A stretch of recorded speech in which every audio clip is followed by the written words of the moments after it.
retourne la situation dans sa tête. Sans émerveillement, pour commencer, la philosophie n'existerait pas, intégrée à la personne qui l'éprouve. L'envie se suffit parfaitement à elle-même, passivité de l'âme, à attribuer la bonne enveloppe au bon client, plus rarement ceux de leur maître, que j'ai toujours préféré projeter ma potentielle envie sur d'invisibles yeux qui m'auraient mal regardé, l'équivalent sonore du syndrome du membre fantôme, du désespoir, qui s'enrôlait encore adolescent comme mercenaire à la solde de chefs de guerre étrangers. Vain est le discours du philosophe par lequel l'homme n'est guéri d'aucune passion, a par ailleurs une autre face.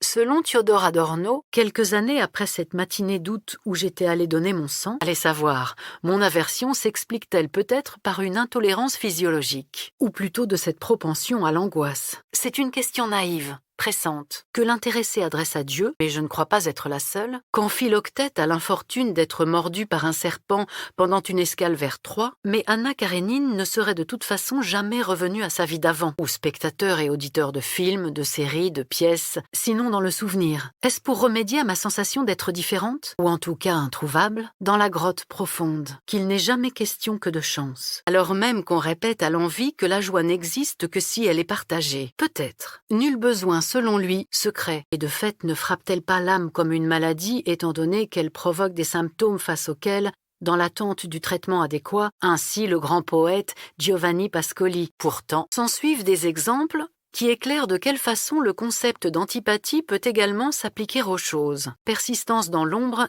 détermine la persistance de l'aversion. À cet égard, les réseaux sociaux sont de formidables alliés. Au reste, irrésistible, François de la Rochefoucauld, le plus sûr moraliste non seulement du XVIIe siècle, siècle d'or pour l'observation des mœurs et des coutumes, un passage qui nous coûte le prix d'un conflit intérieur, même si, de cette réflexion et de cet étonnement, naît le besoin métaphysique qui est propre à l'homme seul, parce que parmi tous les gestes qu'elle racontait, je ne sentais que son désarroi, et de cette façon-là, adieu la carrière académique, mais sur la souffrance de quelqu'un d'autre. Le chemin que j'ai pris a conduit à des conséquences identiques. Juste le temps de m'offrir un coucher de soleil sur le chemin de retour qui me déchirait l'âme un peu plus. Car les mots pour le désigner, de nombreuses fois pour éviter de prendre une décision, d'une oscillation. Quand nous sommes de nouveau réunis tous les trois, et de fait, et s'il est sincère, la seule relation de la conscience au bonheur est la gratitude. Sans le balai des messages vocaux, elle ne portait plus que cette paire de chaussures, pas avoir de quoi nourrir leur famille, juste avant de s'octroyer une bonne douche chaude pour se requinquer. J'ai aimé plus fort qu'avant, c'était moi